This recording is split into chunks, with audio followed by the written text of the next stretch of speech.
अब देखो अब अपन आगे वाली क्लास की जैसे बात करते हैं।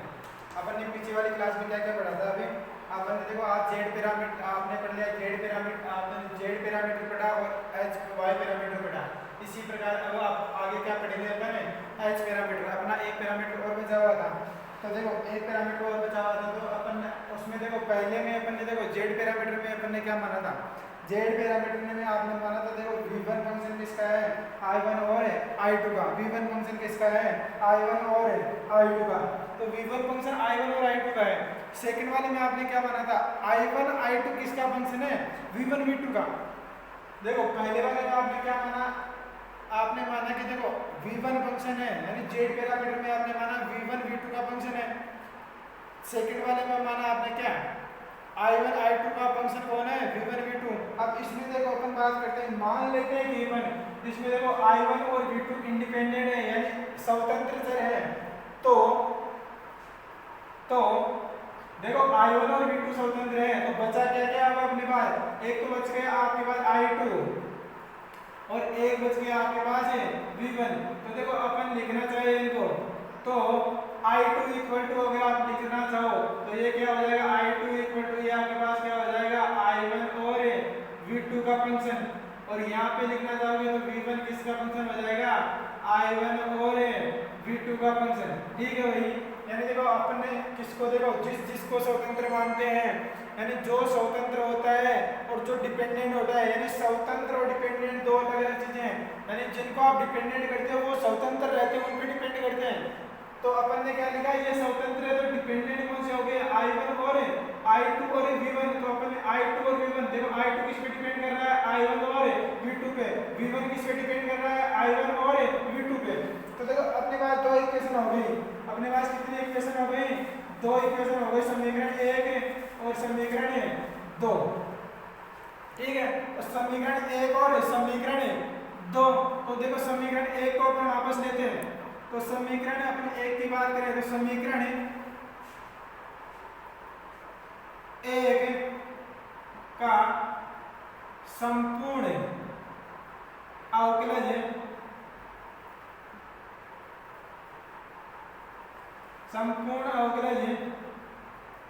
लेने पर, ठीक है।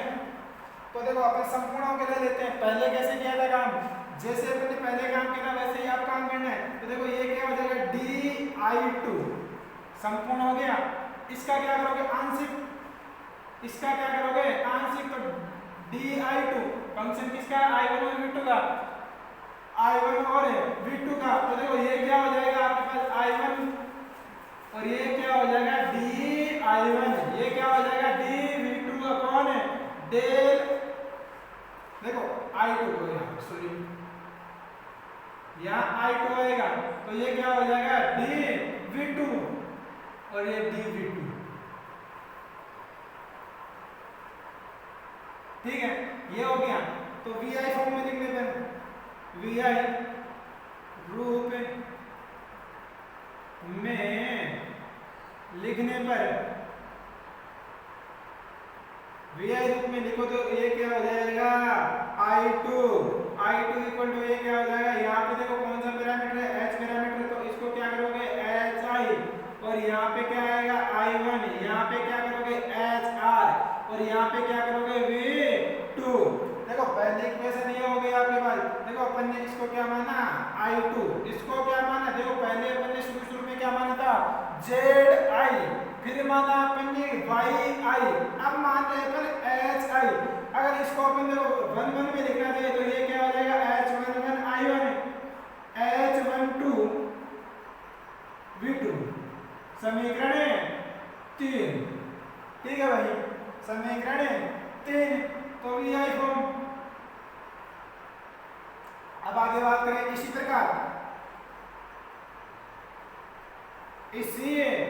प्रकार आपके पास क्या आ जाएगी सेकंड वाला v2 इक्वल टू, इसी प्रकार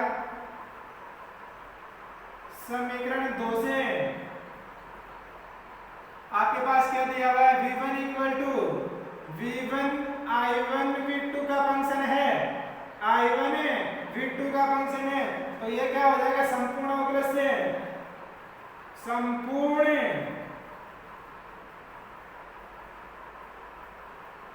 अवकलज से, ठीक है। तो यहाँ पे क्या हो जाएगा, संपूर्ण अवकलज होगा तो dv1, ये क्या हो जाएगा dv1 अपॉन डेल i1 है, और ये क्या हो जाएगा di1, ये क्या हो जाएगा डेल v1 डेल v2, और ये क्या हो जाएगा dv2 dv2।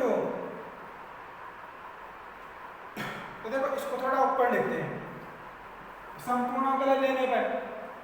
तो देखो यहाँ पे लिखोगे संपूर्ण अवकलज, तो देखो ये क्या हो जाएगा dv1, ये क्या हो जाएगा आपके पास डेल v1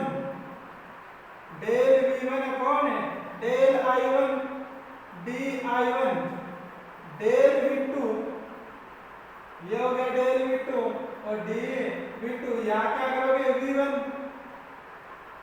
ये क्या हो जाएगा यहाँ पे zhf,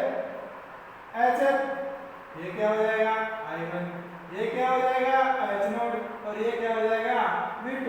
और इसको आप ऐसे और लिख सकते हो सेकंड या और फॉर्म लगा के आप इसको क्या लिख सकते हो v1 equal to z21 i1 z22 v2, और ये क्या हो जाएगा आपके पास इक्वेशन, इन दोनों को दे दो समीकरण 4, समीकरण 4, ठीक है। जहां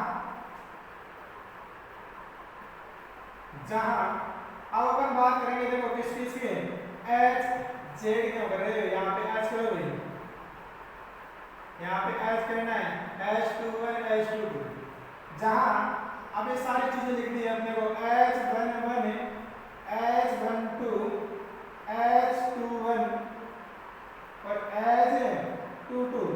तो देखो अपने पास सारी चीजें जो आ रही है वो लिखो, इसको क्या माना आपने hi hr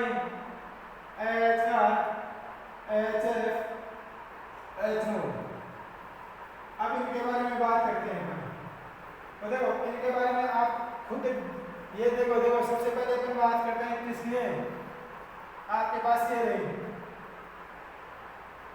क्या है, अगर देखो आपको किसकी hi की वैल्यू चाहिए तो मानना क्या पड़ेगा v2 इक्वल टू 0, जबकि v2 किसमें 0 होता है, शॉर्ट सर्किट में होता है, जेड पैरामीटर में होता है या फिर शॉर्ट सर्किट वाले में होता है, एच पैरामीटर में होता है। उस देखो ये तो एच है, जेड में होता है या फिर वाई में होता है, ये अपने को देखना पड़ेगा। यानी आपके पास देखो खुला परिपथ है या फिर लघुपतित परिपथ है, क्योंकि जो आपके पास जेड प्राचल है उसको अपन खुला परिपथ भी बोलते हैं, एच प्राचल है, वाई प्राचल है उसको अपन लघुपतित प्राचल भी बोलते हैं। तो देखो लघुपतित प्राचल या फिर आपके पास खुला परिपथ कौन सा है, देखो लघुपतित में तो आपके पास क्या आता है v1 v2 आता है, तो जबकि आपके पास खुले में i1 i2 आता है। तो देखो यहाँ पे अपन बात करेंगे, यहाँ पे देखो hi की बात करें, hi की वैल्यू कब लिखने की, यानी hi की value i1 i2 upon i1, hi की वैल्यू क्या है भाई i2 अपॉन i1 है, तो i2 अपॉन i1 है आपके पास।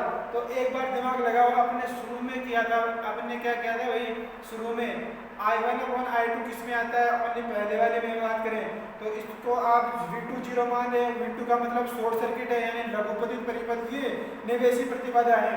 तो इसको अपन लिखना चाहे यहाँ पे, तो देखो यहाँ ये क्या हो जाएगी शॉर्ट सर्किट लघुपतित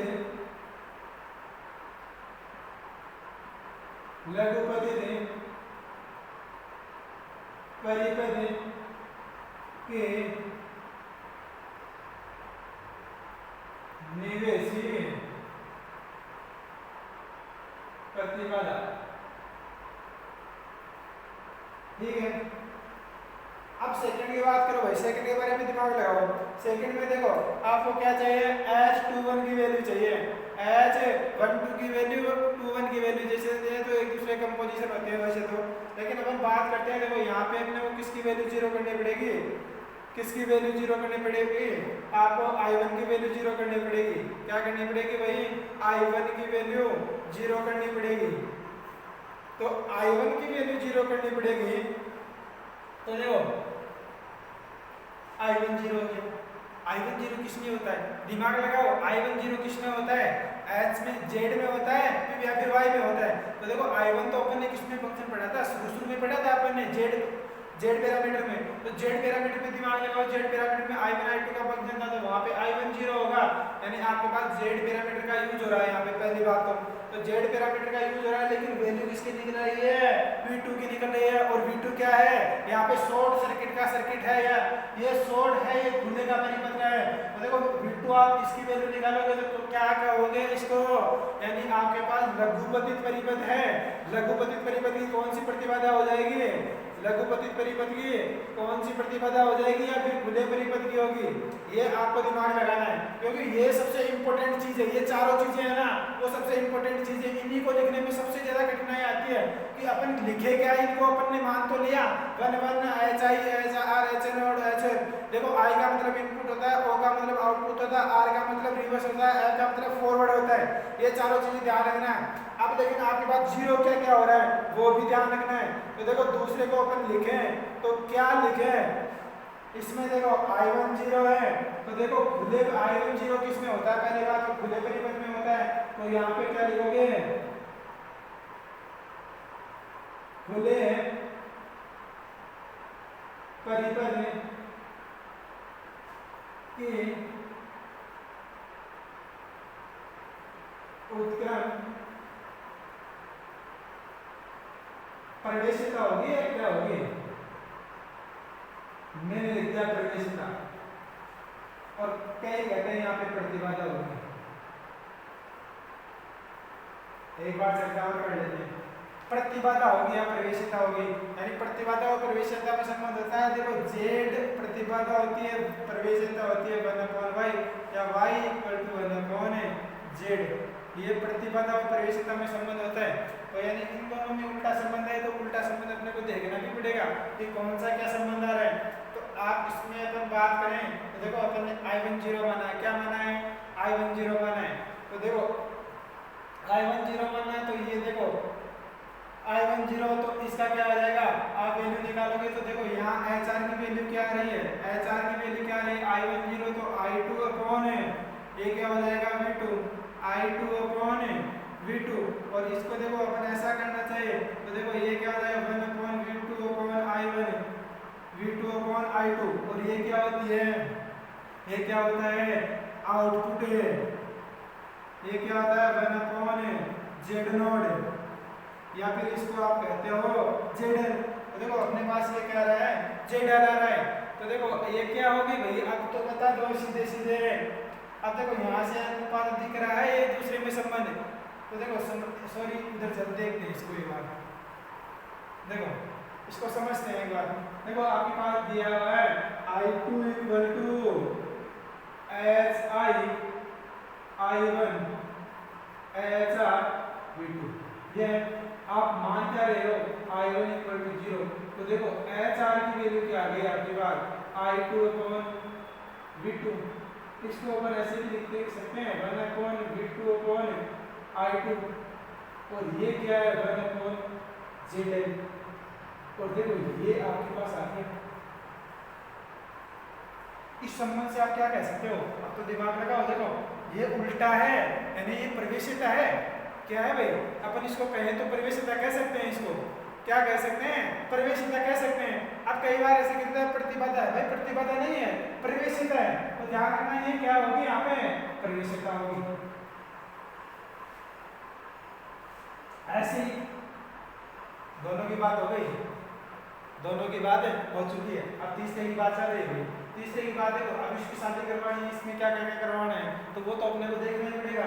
तो देखो अपन बात करते हैं इसमें HF की वैल्यू निकालनी है, तो देखो HF की वैल्यू निकालोगे तो HF की वैल्यू के लिए देखो यहाँ पे क्या करना पड़ेगा आपको, v2 0, v2 0 किसमें होता है, v2 0 लघुपतित परिपथ में होता है, शॉर्ट सर्किट में, तो वो तो पहले आपको वो खुद को ही पता करना पड़ेगा। तो देखो v2 किसमें होता है, लघुपतित में, तो पहले तो लिखो लघुपतित परिपथ है, कौन सा परिपथ है, लघुपतित परिपथ है।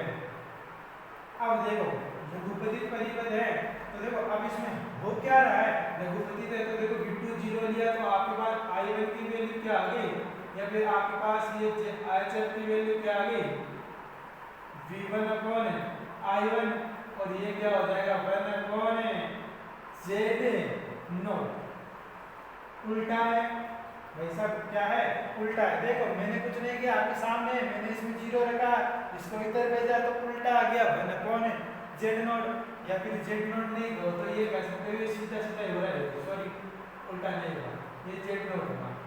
ये क्या होगा, जेड नॉट होगा।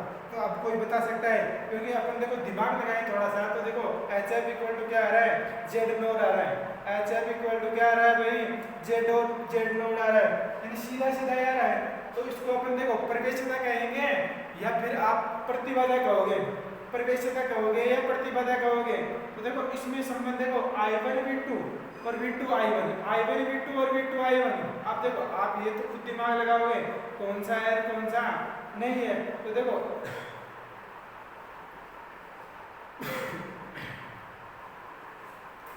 तो ये काम करना है आपको। तो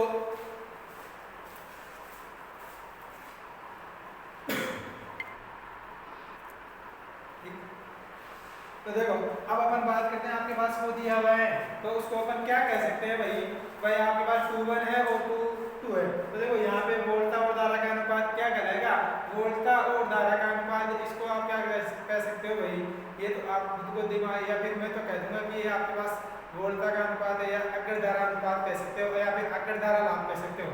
तो इसको आप क्या कह सकते हो, लघुपतित परिपथ का, लघुपतित परिपथ का अग्र धारा,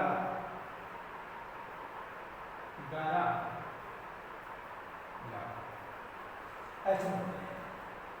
अब देखो एच नोट की बात करते हैं।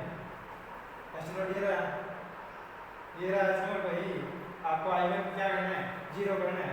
I1 जीरो करोगे यानी कि देखो आपके पास यहाँ क्या करना पड़ेगा, आज इसको जीरो करना पड़ेगा। तो एच नोट की वैल्यू क्या आ रही है, V1 upon V2। H note की वैल्यू क्या आ रही है भी, V1 अपॉन V2 है। एच नोट की वैल्यू क्या आ रही है, V1 अपॉन V2, यानी क्या आ रहा है, वोल्टाओं का अनुपात है। भाई किसका आ रहा है, वोल्टाओं का अनुपात।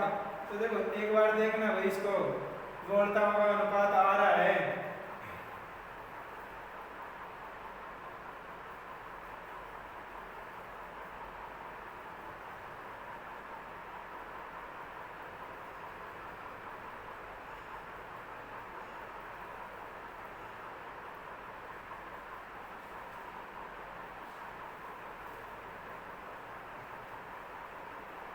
ठीक है भाई, देखो एक बार इसका स्क्रीनशॉट ले लो, इसका स्क्रीनशॉट ले लो जल्दी से, 1 सेकंड में इसका स्क्रीनशॉट लो। फिर इसके बारे में खुले में वापस चर्चा करेंगे। हो गया स्क्रीनशॉट, तो अपन चलते हैं आगे।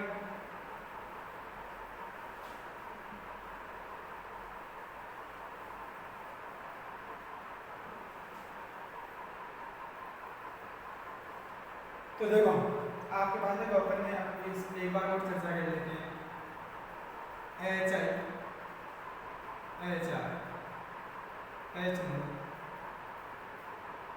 एच एफ और एच नोट। देखो अब देखो यहाँ पे एच आई की वैल्यू देखो अपन ने I1, देखो इसमें अपन ने क्या क्या लिखा था भाई, देखो I1 और V2 क्या था, I1 और V2, I1 और V2 क्या था, देखो यहाँ लिख देते हैं, ऊपर ऊपर ये लिख दो इधर साइड में, I1 और V2 इंडिपेंडेंट, क्या है इंडिपेंडेंट। देखो I1 और V2 क्या है, इंडिपेंडेंट है। तो सबसे पहले अपन बात करते हैं HI की।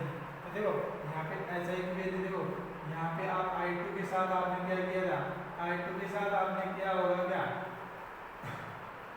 HI, I1, HR और V2, ये था अपने पास, ये था। दोबारा समझ लेना बहुत सा। तो देखो अपन को क्या चाहिए, सबसे पहले HI की वैल्यू, HI की वैल्यू क्या हो जाएगी, I1 I2 अपॉन I1, जब यहाँ लिख देता हूँ, जब ये क्या हो जाएगा V2 0।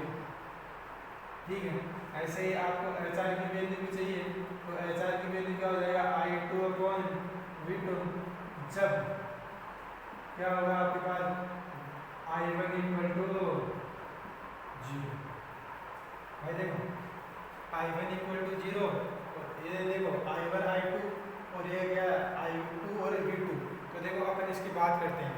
तो देखो आई वन आई टू यानी धाराओं का अनुपात है, दूसरे में क्या है आई वन और वी टू है, आई टू और वी टू है, क्या है भाई आई टू और वी टू है, आई टू और वी टू है। तो देखो इसको अपन क्या कहेंगे भाई, देखो यहाँ पे मानना क्या है आई वन 0, तो ये खुला है भाई। पहली बात है एक एक चीज लेते हैं, खुला है। इसमें क्या माना है, देखो एच आर ये खुला होगा, ये भाई साहब शॉर्ट होगा, लघुपति यहाँ पे लिखना क्या है लघुपति, और ये होगा खुला, ठीक है खुला होगा। देखो खुला परिपथ लघुपति परिपथ और खुला परिपथ, ये तो अपन ने बात करी। अब देखो एच आर की वैल्यू क्या है, ये रही आपके पास एच आर की वैल्यू क्या है आई टू अपॉन वी टू, क्या है आई टू अपॉन वी टू। तो ये क्या होगी आपके पास एच आर, एच आर को अपन देखो क्या कहे खुला परिपथ की, आपके पास क्या कह रहा है एच आर, क्या कह रहा है खुले परिपथ की प्रतिबाधा, क्या कह रहा है खुले परिपथ की प्रतिबाधा, ठीक है खुले परिपथ की प्रतिबाधा। अब इसमें क्या करोगे खुले परिपथ की, ये शॉर्ट सर्किट है, ये क्या है भाई शॉर्ट सर्किट है, तो शॉर्ट सर्किट में इसमें क्या करोगे, ये देखो धाराओं का अनुपात है, तो इसको कहोगे धारा लाभ या धारा अनुपात, परिपथ का धारा अनुपात, ठीक है ये होगा। अब ऐसे ही इसकी बात करते हैं सेकंड वाले की, सेकंड वाले में देखो यहाँ क्या करोगे V1 इक्वल टू क्या करोगे एच एफ आई वन, या क्या करोगे एच नोड V2, ठीक है यही है। तो देखो पहले आपके पास एच एफ की वैल्यू आएगी, एच एफ की वैल्यू क्या आएगी V1 अपॉन, ये क्या हो जाएगी V1 अपॉन आई वन, और एच नोड की वैल्यू क्या आ जाएगी V1 अपॉन V2। एक में देखो आपके पास एच नोड में क्या है वोल्टाओं का अनुपात, एच नोड में क्या आ रहा है भाई वोल्टाओं का अनुपात आ रहा है, और एक में क्या आ रहा है आपके पास V और I की वैल्यू आ रही है। तो देखो आपके पास शॉर्ट सर्किट कौन सा होगा V1 अपॉन V2 को आप खुले परिपथ की कहोगे या शॉर्ट सर्किट की कहोगे।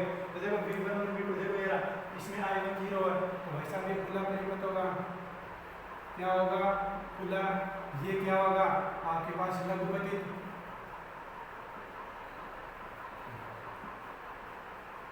लघुपति ने परिपथ और खुला परिपथ लघु परिपथ, क्या है इसमें ये रहा लघुपति परिपथ। एच में क्या आ रहा है आपके पास वोल्टा लाभ आ रहा है धारा लाभ आ रहा है, देखो आपके पास यहाँ क्या करोगे तो परिपथ की प्रतिबाधा, और यहाँ क्या करोगे खुला परिपथ, खुले परिपथ में वोल्टा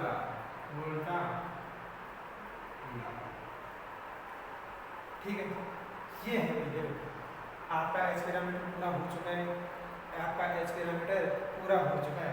अगर आप इन दोनों को मैट्रिक्स फॉर्म में लिखना चाहो लास्ट में लिख देना, दोनों समीकरण जो 4 और 5 है थे समीकरण है, देखो समीकरण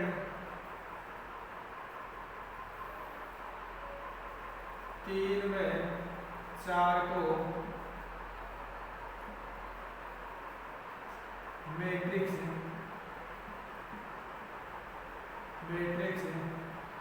रूप में लिखने पर, ठीक है तो ये क्या हो जाएगा आपके पास है। अगर बात करना चाहिए तो देखो I1 देखो क्या किया है अपन ने I1 और V2, I1 और V2 क्या है तो देखो सबसे पहले यहाँ पे क्या करोगे I2, तो यहाँ पे क्या करोगे V1, ठीक है सेकंड चलते हैं, यहाँ क्या आएगा HI HR HF H node, और ये क्या हो जाएगा आपके पास I1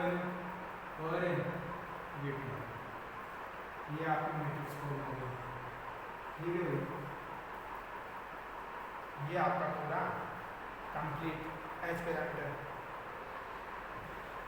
पैरामीटर तक है आपका कंप्लीट हो चुका है अभी।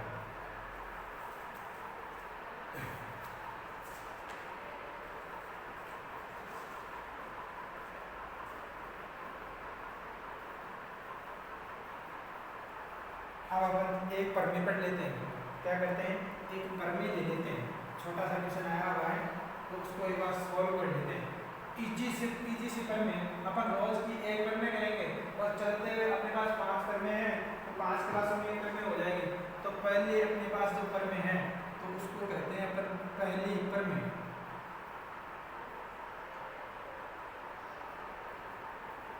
परमी फर्स्ट, तो ये है आपके पास अध्यारोपण है, अध्यारोपण है परमी। क्या भाई, अध्यारोपण है परमी। अब देखो इस परमी में होता क्या है, सबसे पहले इस परमी की स्टेटमेंट समझो। आप अपन समझते हैं, देखो अपने पास ये कोई सर्किट है, क्या है भाई, अपने पास ये कोई सर्किट है।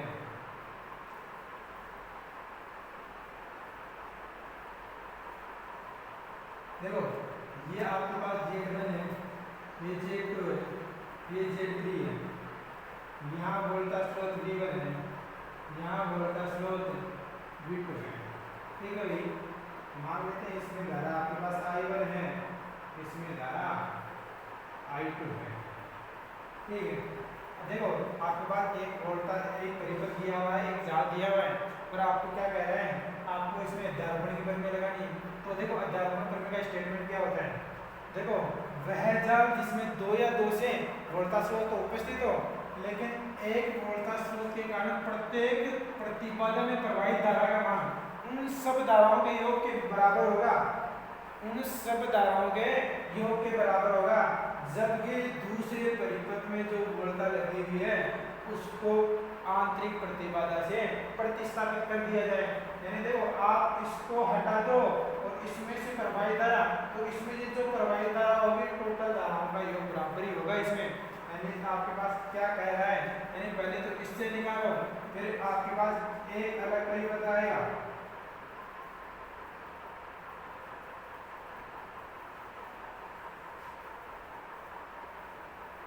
ठीक है,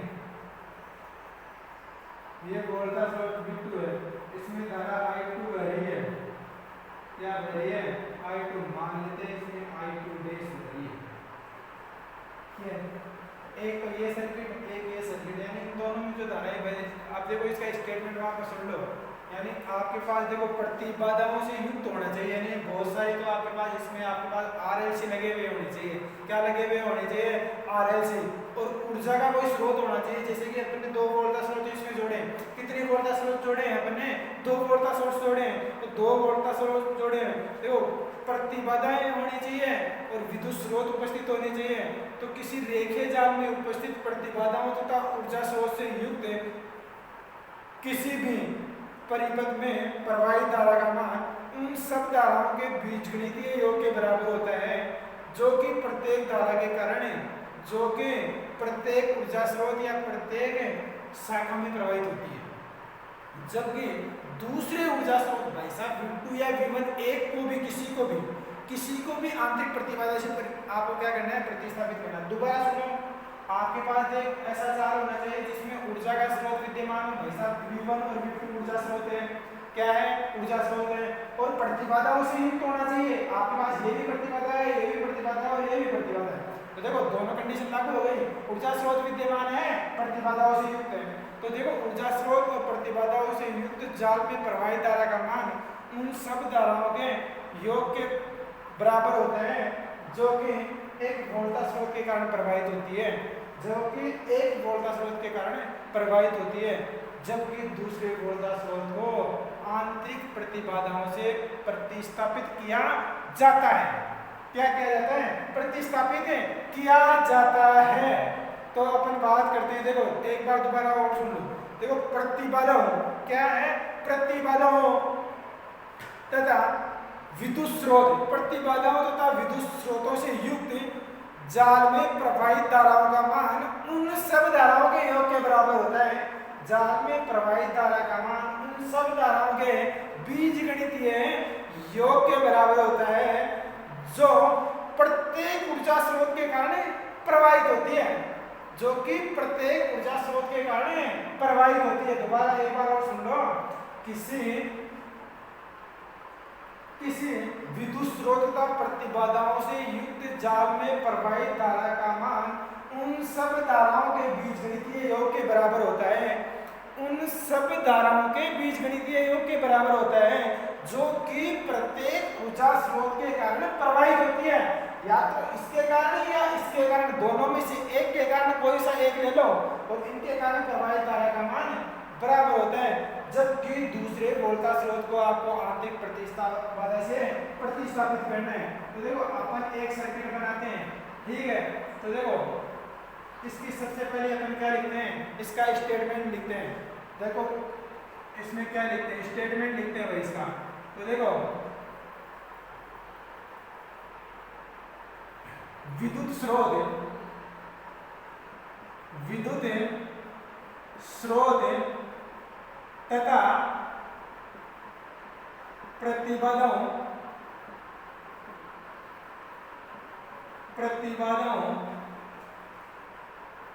से युक्त जाल में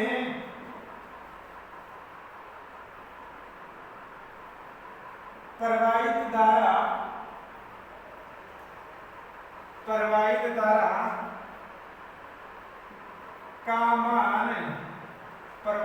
का मान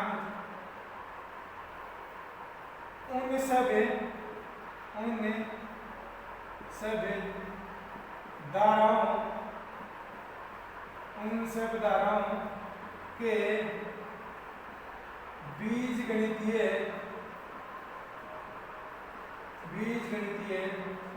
धाराओं के बीजगणितीय योग के बराबर होता है। क्या होता है भाई, बराबर होता है, जो कि प्रत्येक ऊर्जा स्रोत के कारण प्रवाहित होती है,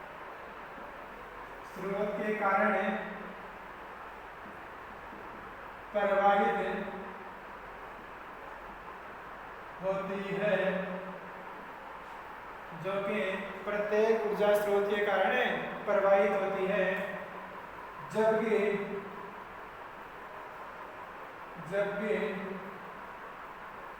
दूसरे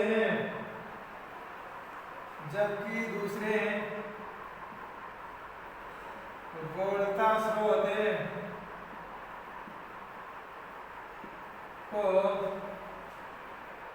आंतरिक प्रतिबाधा से प्रतिस्थापित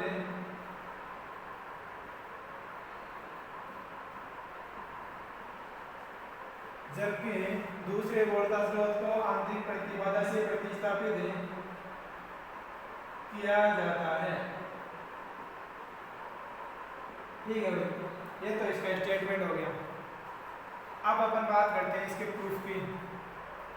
ठीक है, तो देखो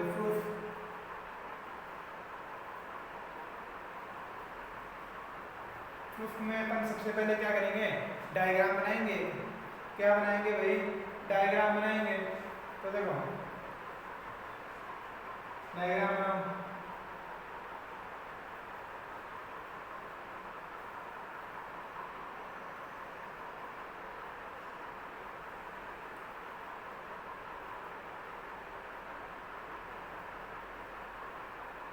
ये आपका क्या हो गया, डायग्राम हो गया।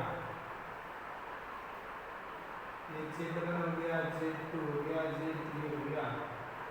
ये V1 होता हुई और ये V2 होता हुई,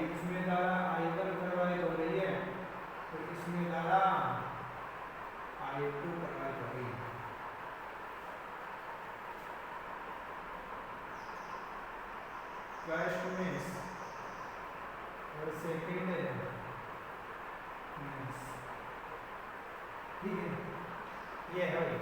अब देखो एक फर्स्ट मेस है और ये एक सेकंड मेस है, तो अपने को क्या करना है इसमें, अब देखो इसको सॉल्व करना है पहले तो देखो यहाँ पे किरचॉफ के नियम लगाए, एक बार क्या लगाए भाई, किरचॉफ के नियम लगाए। तो देखो किरचॉफ के नियम से अपन इसको सोल्व करना चाहे तो वोल्टा स्रोत को देखो एक तो V1 से भी दर्शाते हैं और एक V1 से भी दर्शाते हैं, ध्यान रखना, ठीक है। तो देखो अपन वोल्टा स्रोत की बात करें तो देखो इस परिपथ में किरचॉफ नियम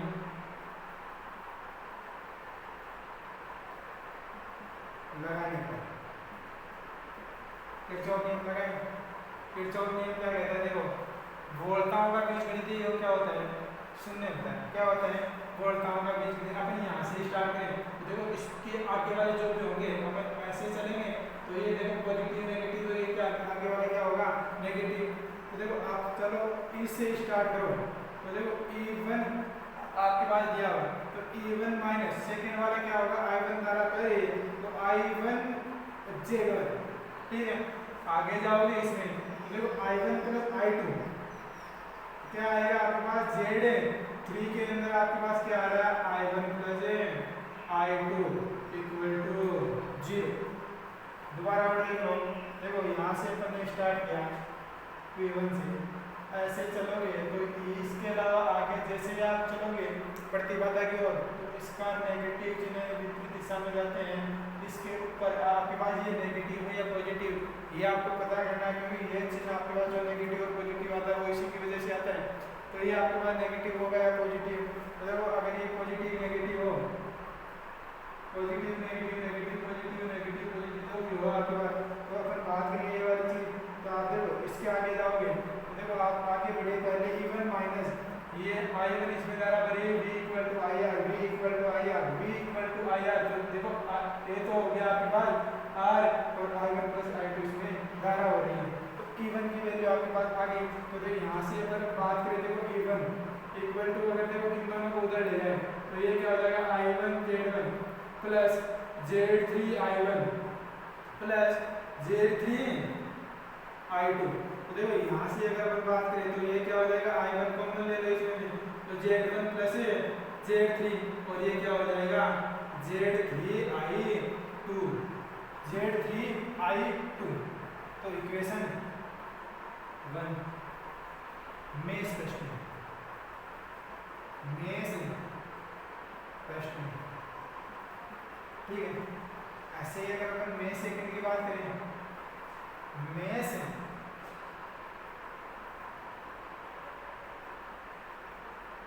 सेकंड, ठीक है।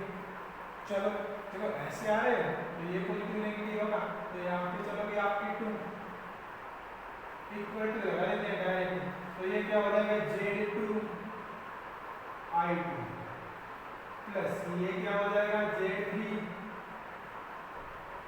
I1 plus I2।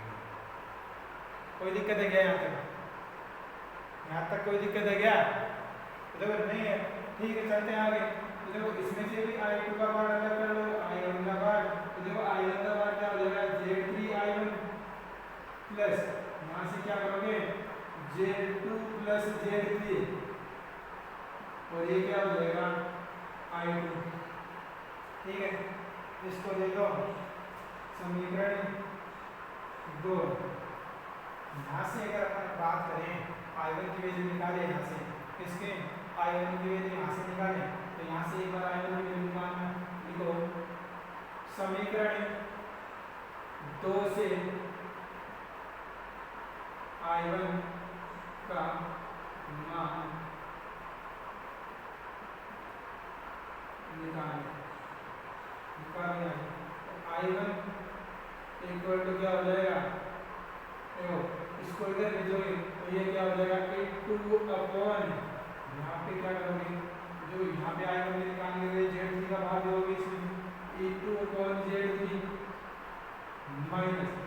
हो जाएगा Z2 प्लस Z3 और ये अपॉन Z3 और ये I2। ठीक है, ये समीकरण 3। समीकरण 3 देखो ये I3 की वैल्यू आ गई। ठीक है, समीकरण 3। तो आगे चलते हैं। तो देखो आगे क्या है,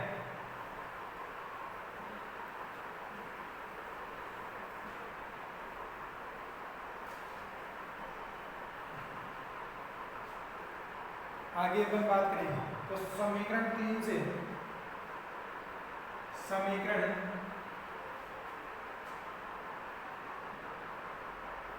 समीकरण 3 से समीकरण 1 में मान रखने पर, ठीक है, मान रखो इसमें I1 का मान रख दो भाई यहाँ पे। तो I1 का मान रखोगे तो E1 इक्वल टू क्या दिया हुआ है, I1 तो ऐसा कैसे रहने दो, तो ये क्या दिया हुआ आपके पास E2 upon Z3 minus Z2 plus Z3 upon Z3 और ये क्या हो जाएगा I2 और यहाँ पे क्या दिया हुआ आपके पास Z1 प्लस Z3 और ये आपके पास हो गया Z3 I2। ठीक है, कोई दिक्कत है? देखो E2 है, E1 है, E2 है, E1 है। देखो यहाँ से I1 I2 का पार्ट की जगह कर लो तो देखो E1 इक्वल टू क्या हो जाएगा E2 अपॉन Z3 और यहाँ पे क्या करोगे E2 upon Z3 A2 upon Z3 तो ये क्या हो जाएगा Z1 प्लस Z3 और यहाँ करोगे तो ये क्या हो जाएगा minus Z2 plus Z3 upon Z3 और ये Z1 प्लस Z3 और माइनस ये हो जाएगा Z3 और I2। ठीक है, इसको और सॉल्व करो, इसको और सॉल्व कर लेते हैं आगे। तो देखो इस वाले पार्ट को इधर ले आओ तो ये क्या हो जाएगा E1 minus E2 upon Z3 और Z1 प्लस Z3।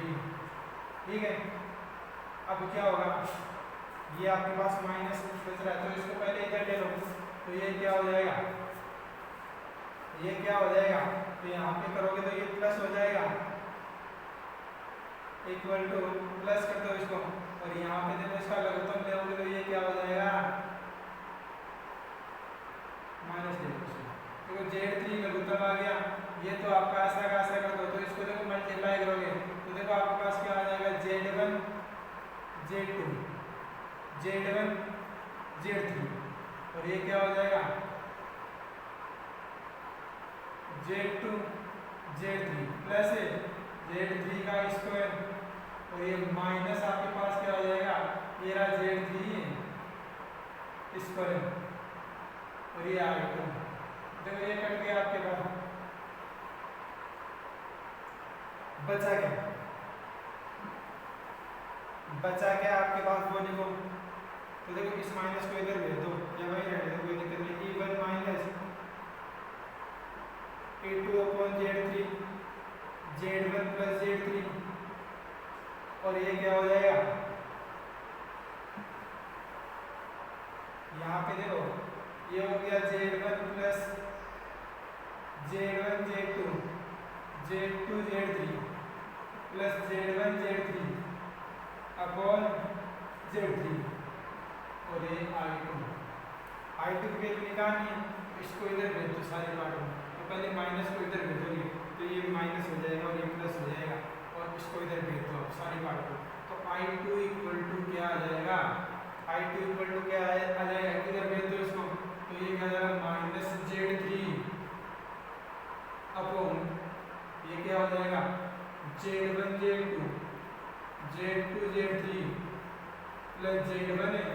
Z3 आ गया भाई, कोई दिक्कत है? प्लस देखो ये क्या माइनस का हो जाएगा और ये इंटू इसके साथ आएगा इवन, ठीक है, माइनस, और देखो ये क्या आएगा आपके पास सेकंड वाला, ये प्लस का रहेगा तो प्लस कर देना इसका, तो ये क्या आ जाएगा, देखो Z3 से Z3 कैंसिल हो जाएगा, तो ये क्या हो जाएगा आपके पास Z1 plus Z3 upon Z1 Z2 Z2 Z3 plus Z1 Z3 Z1 है Z3, और ये आपके पास क्या बच गया, ये आपके पास किसकी वैल्यू आ गई, I2 की वैल्यू आ गई, इसकी आ गई भाई I2 की वैल्यू आ गई, ये वाली वैल्यू, ये माइनस का है। देखो अपन ने क्या किया, ये वाली वैल्यू निकाल के समीकरण 3 में, समीकरण 3 से समीकरण 1 में मान रख दिया, मान रख दिया भाई ये, फिर इसको सोल्व किया अलग अलग पार्ट लेके, फिर यहाँ से लघुत्तम किया, ये Z3 का स्क्वायर, इसको मल्टीप्लाई करना, ये वाला पार्ट कट जाएगा, फिर आपके पास ये वाला पार्ट बचा, ये नेगेटिव इधर भेज दिया तो ये नेगेटिव हो जाएगा और ये पॉजिटिव हो जाएगा, तो अपन ने यही किया, ये पॉजिटिव और नेगेटिव हो गया, आपके पास ये वाली वैल्यू आ गई। अब इसका मान, इसको दे दो समीकरण 4, ठीक है, समीकरण 4, तो लिखो समीकरण 4 से, समीकरण 4 से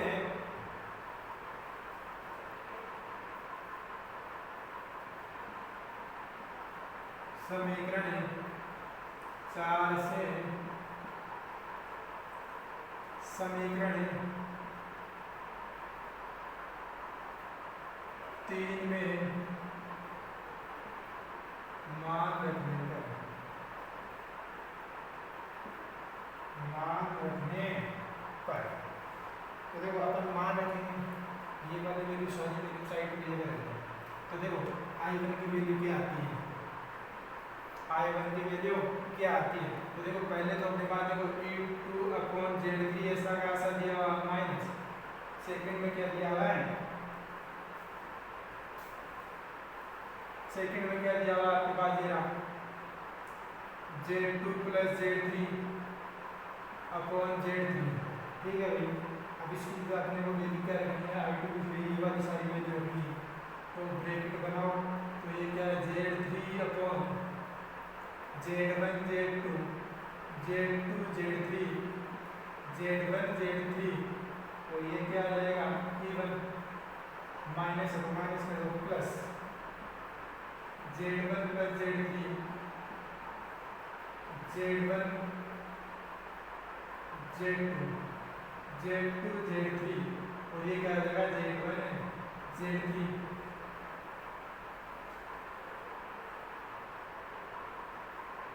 ठीक है भाई। और आपके पास इसके साथ में क्या आ रहा है P2,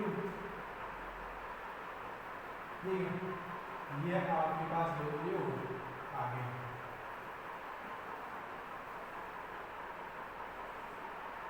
अब इसको सॉल्व करना है, क्या करना है, इसको सॉल्व करना है, तो E2 का पार्ट एक जगह ले लो, E1 का पार्ट है एक जगह ले लो, तो E1 का पार्ट तो देखो आपके पास क्या आ रहा है, ये नेगेटिव है, ये भी नेगेटिव है, ठीक है, तो देखो नेगेटिव नेगेटिव इसको मल्टीप्लाई करो पहले, तो देखो इसको मल्टीप्लाई करोगे तो ये वाला पार्ट कट जाएगा पूरा, तो यहाँ पे क्या बचेगा आपके पास ओनली Z2 प्लस Z3, और नीचे क्या बचेगा Z1 Z2 Z2 Z3, और ये क्या हो जाएगा Z1 और Z3, कैसे, देखो इसको अंदर मल्टीप्लाई करोगे तो देखो इससे ये कट जाएगा, आपके पास बचेगा ये वाला पार्ट नेगेटिव नेगेटिव पॉजिटिव, तो ये वाला पार्ट क्या हो गया पॉजिटिव हो गया, और आपके साथ इसके साथ में आ क्या रहा है इवन आ रहा है, पहले टर्म तो ये हो गई।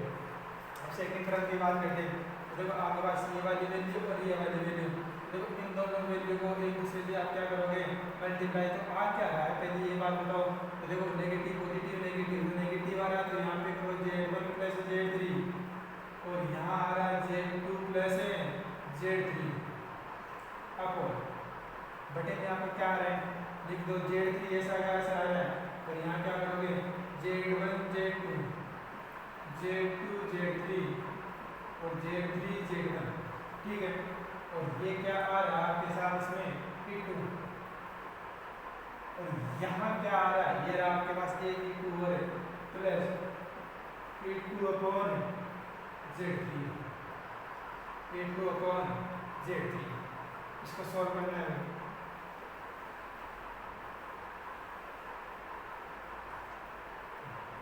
तो देखो सॉल्व करो इसको, I1 की वैल्यू देखो, ये तो ऐसा कैसा रहेगा, तो इसको तो सेम रहने दो, Z2 प्लस Z3 अपॉन ये क्या आ जाएगा Z1 Z2 Z2 Z3 Z1 Z3, ये E1 का काम खत्म हो गया। यहाँ करते हैं अपन सॉल्यूशन। तो देखो ये क्या सॉल्व हो जाएगा, तो देखो यहाँ पे लघुत्तम क्या आ रहा है भाई, सबसे पहले तो माइनस कॉमन ले लो और इसके ब्रैकेट में लघुत्तम ले लो सबसे पहले। तो देखो Z3 आ गया एक तो लघुत्तम, ये क्या आ गया Z1 Z2 Z2 Z3 और Z1 Z3 और P2 बाहर आ जाएगा, P2 आ गया, ठीक है। ये लघुत्तम आ गया। देखो पहले वाले टर्म में तो ऐसा कैसा आएगा, लेकिन इसको मल्टीप्लाई करो एक बार, देखो इसको मल्टीप्लाई करोगे तो क्या आएगा Z1 Z2 Z1 Z3 Z3 Z2 Z3 का स्क्वायर, ये हो गया भाई। इसको इधर ले जाओ, इसको इधर लेके जाओगे तो ये वाला कर देखो Z3 कैंसिल हो जाएगा, बचेगा क्या, क्योंकि नेगेटिव आएगा, क्योंकि इसमें से कॉमन ले लोगे तो नेगेटिव आएगा, और ये हो जाएगा Z1 Z2 Z2 Z3 और ये क्या हो जाएगा माइनस Z1 Z3, ठीक है। कट रहा है, ये पार्ट कट जाएगा, बचेगा क्या, अब नीचे लिख लेते हैं, बचेगा जो पार्ट नीचे लिख देते हैं। तो बचा क्या इसमें I1 का, तो क्या हो गया Z2 प्लस Z3 अपॉन ये क्या हो जाएगा Z1 Z2 Z2 Z3 plus Z1 Z3, और ये क्या हो जाएगा P1 माइनस, देखो सारा पार्ट कट रहा है, बच क्या रहा है Z3 का स्क्वायर अपॉन स्क्वायर में देखो ये नीचे बटा, ये क्या हो जाएगा Z1 Z2 Z2 Z3 Z1 Z3, और ये क्या हो जाएगा।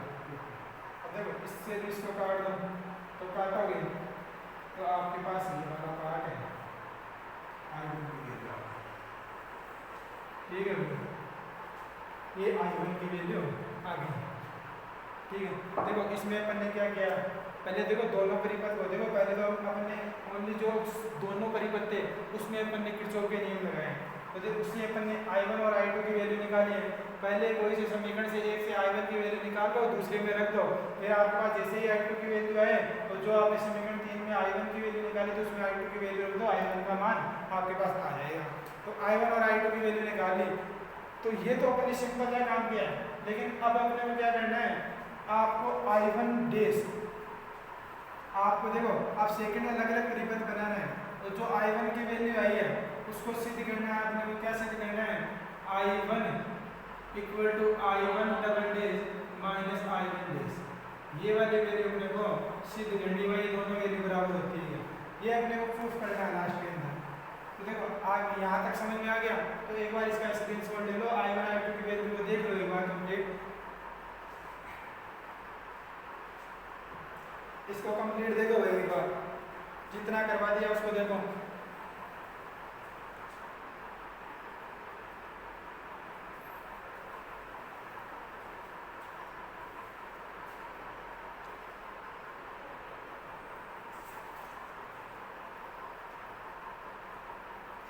तो देखो आगे बात करते हैं अपन अलग अलग सर्किट में।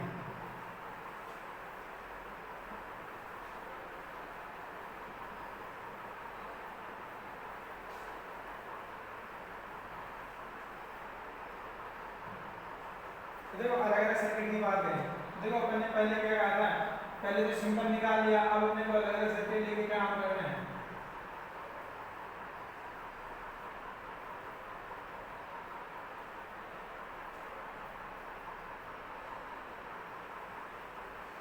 देखो आपके पास पहला वोल्टेज सोर्स क्या था, E1, ये Z1 था, ये Z2 था और ये Z3 था। तो देखो अब अपने को ये वाला काम करना है, इसमें धारा क्या बह रही थी, I1, ठीक है। तो ये काम करना है। अब अपने को एक बार तो देखो यहाँ से वैल्यू निकालनी है I1 की, क्या वैल्यू निकालनी है, इसमें किरचॉफ का नियम लगाना है। तो देखो यहाँ पे अगर आप वोल्टा लगाओ, दो परिपथ बन रहे हैं, देखो यहाँ से अगर धारा देखते हो तो इसमें I1 बह रही है, इसमें मान लो I2 और इसमें I3, ऐसे तो अपन देखें तो ये वाली धारा बह रही है। लेकिन अपन V equal to I R का फॉर्मूला लगाए यहाँ से, V equal to I R, क्योंकि देखो अपन ने सेकंड वाला सर्किट हटा दिया, क्या कर दिया भाई, सेकंड वाला सर्किट है हटा दिया, तो ये दोनों परिपथ क्या हो गए आपके समांतर क्रम में हो गए। तो समांतर क्रम में हो गए तो इनको अपने को एक बनाना है पहले तो देखो इन दोनों को समांतर में हो गए तो एक बनाओगे, V equal to I R का फॉर्मूला लगेगा यहाँ पे, V equal to I R का फॉर्मूला लगेगा। तो देखो अपन पहले तो इन चारों तीनों को एक बना लेते हैं, इन तीनों को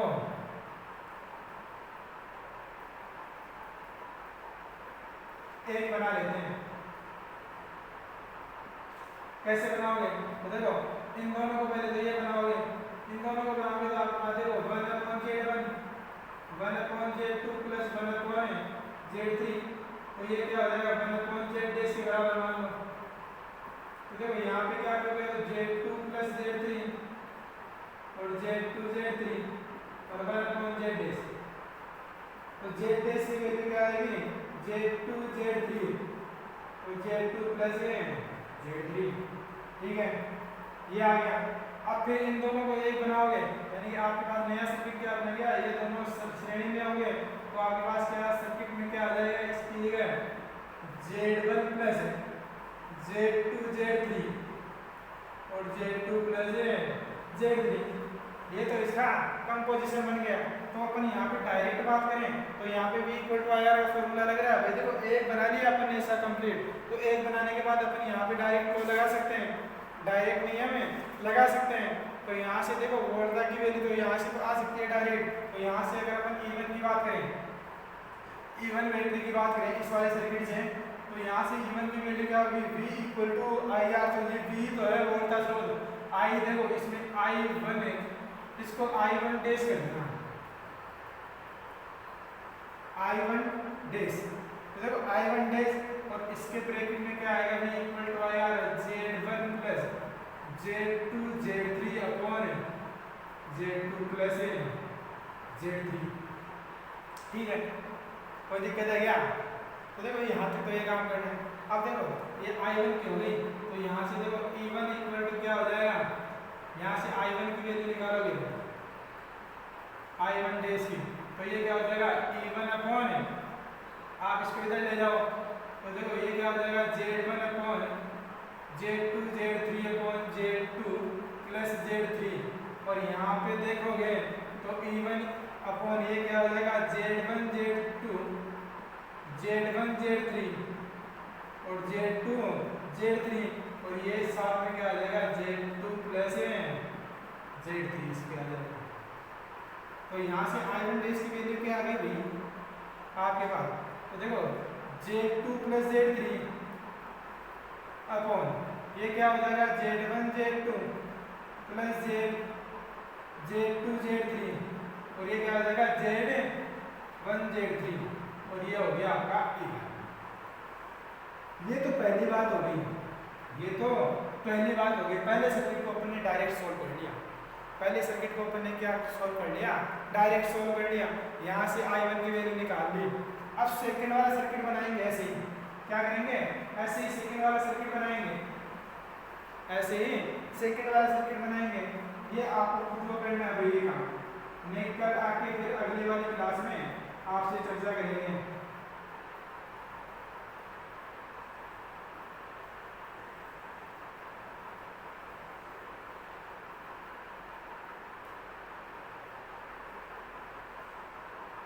ये Z3 है, ये Z2 है,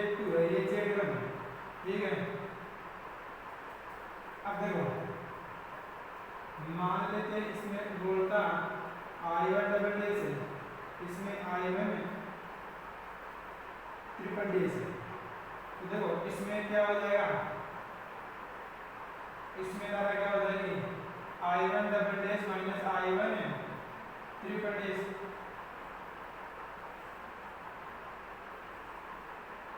ये आपको P2, ठीक है।